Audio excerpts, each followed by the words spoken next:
अभी अभी उनका एक बयान आया था, पलामू पुलिस को 24 घंटे 48 घंटे ऐसा वो अल्टीमेटम दे रहे थे, विशेष समुदाय को एक बार फिर से वो टारगेट करते हुए भी नजर आ रहे थे। और आप ही तरहसी का ही ये मामला, क्या कहेंगे इस बार जो उन्होंने बयान दिया है देखिए, ये इस मामले को अब बयान पे बात करते हैं तो उनका एक ही चीज है, कहावत है ना, गुड़ खाना है और गुलगुला से परहेज करना है। सुने हैं ना कि एक विशेष समुदाय के ऊपर उस तरह टीका टिप्पणी करना और अमर्यादित बातों को बोलना, और जब रात के 2 घंटे बंद कमरे में बात करना उसी समाज के साथ, तो आप समझ सकते हैं कि गुड़ भी खाना है, गुलगुला से परहेज भी करना है। मतलब राजनीति है कि भाई नेताजी का कि अपना काम बनता, जो कहावत है ना वही वाला, वो चरितार्थ करने में लगे हुए हैं। लेकिन बाकी विधानसभा है, सब लोग उनके चालक चरित्र को समझ रहे हैं कि भाई आप अगर विशेष समुदाय को बोलने का काम करते हैं, मान लिया, लेकिन आप बंद कमरे में फिर विशेष समुदाय के साथ बैठ के मीटिंग क्यों करते हैं? ऐसा क्यों होता है? इसके मतलब दोनों लोग दोनों समाज को लड़ाने में और ठगने में, छल करने में लगे हुए हैं।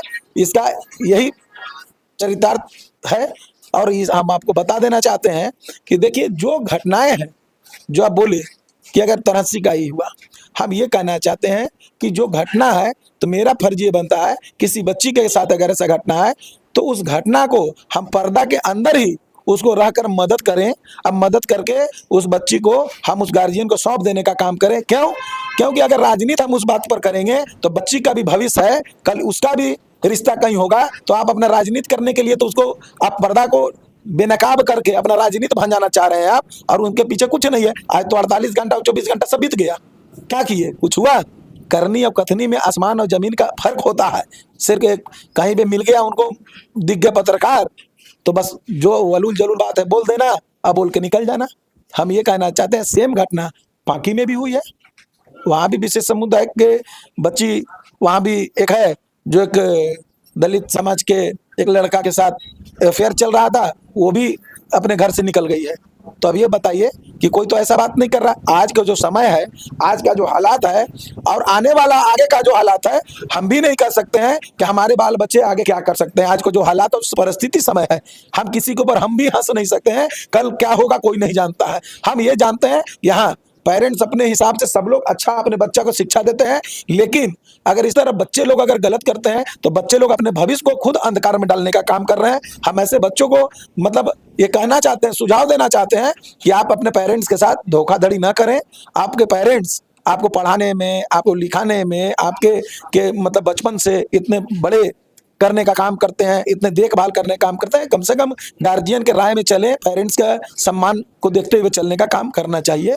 और खासकर आप जो बताने का काम किए विकास की बात, तो हम तो जरूर कहते हैं, दावे के साथ कहते हैं कि मैं 3 सालों में लगभग 450 किलोमीटर पांकी विधानसभा में सड़क का काम करवाया। और आज आप हालात देख लीजिए क्या है। अगर आप बात करते हैं तो नेताजी का एक नारा था, सबको देखा बारी बारी अब लेस्लीगंज का पारी, था ना नारा। तो हम तो उनको भी चुनौती देने का काम किए हैं। उनके हम जरूर मान जाते हैं कि भाई कोई आदमी ना अपना जात को बदल सकता है, ना अपना जन्मभूमि गिरी प्रखंड को बदल सकता है। हाँ, मेरा जन्म हुआ है मनातू प्रखंड में, मनातू थाना के अंतर्गत मनातू प्रखंड में मेरा जन्म हुआ है। हम मेरा ये है जन्मभूमि, हम मानते हैं। लेकिन मेरा अगर हम राजनीति किए तो राजनीति में मेरे लिए सब चारों ब्लॉक, सतबरवा का जो 4 पंचायत, सब मेरे लिए सब बराबर है। हम तो उनको बोले कि आपने नारा दिया सबको देखा बारी बारी अब लेस्लीगंज के पारी, तो हम लेस्लीगंज में 100 करोड़ की लागत से इंजीनियरिंग कॉलेज का शिलान्यास किया। अब बन भी गया, आज इंजीनियरिंग की पढ़ाई चालू भी हो गया, एडमिशन भी पूरा हुआ, बच्चे लोग रह भी रहे हैं।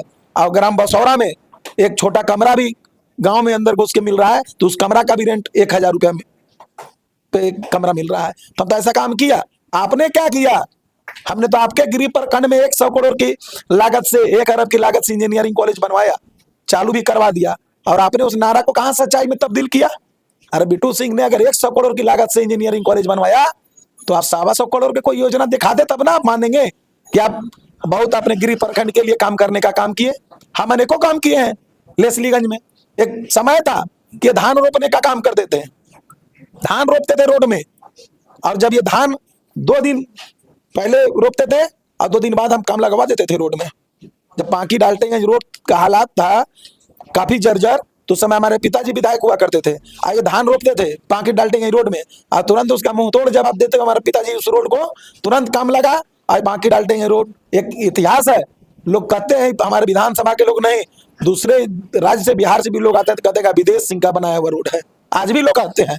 तो हमें ये कहना है कि आपको मुंह तोड़ जवाब मिला। मेरे कार्यकाल में लेसलीगंज झरकटिया मोड़ से गांधी चौक होते हुए लय का सड़क काफी जर्जर था, उसमें ये धान रोपने का काम किए। मैं 4 दिनों के अंदर काम लगवाया, झरकटिया मोड़ से वहां लेसलीगंज NH 75 में मिलवा देने का काम किया। तो इनमें अगर इंसानियत, अगर शर्म है, तो बहुत रोड धान रोपने के लायक है, तो कहाँ एक भी रोड में काम हो रहा है? बताइए, आप धान कहाँ रोप रहे हैं?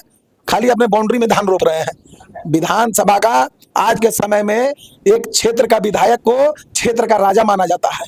आज के समय में राजा माना जाता है कि भाई इस क्षेत्र का राजा विधायक है, ठीक है।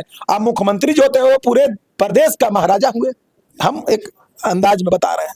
और बताइए, राजा का धान जूने में रोपा जा रहा है और प्रजा के प्रति को चिंता नहीं है। बाउंड्री में मेहता जी का उनका घोषणा था कि जीतेंगे तो 5-5 डीप बोरिंग हर साल में होगा, था ना, घोषणा था। और मेहता जी अपने बाउंड्री में सब डीप बोरिंग करवा लिया, जूने में सब धान रोप के तैयार हैं। तो बताइए, ऐसा राजा के क्या जरूरत है? प्रजा के धान रोपाया नहीं रोपाया, और राजा के धान जूने में रोपा के तैयार हो गया। तो आप ये समझिए कि इनके अंदर कोई भी सार्वजनिक काम करने का जज्बा ही नहीं है, ठीक है। अब इनके अंदर कोई भी समाज के लिए इनके दिल में जगह नहीं है, कोई भी समाज के लिए। हम ये कहना चाहते हैं, इनको सिर्फ लोगों को लड़ाने का जज्बा इनके अंदर है।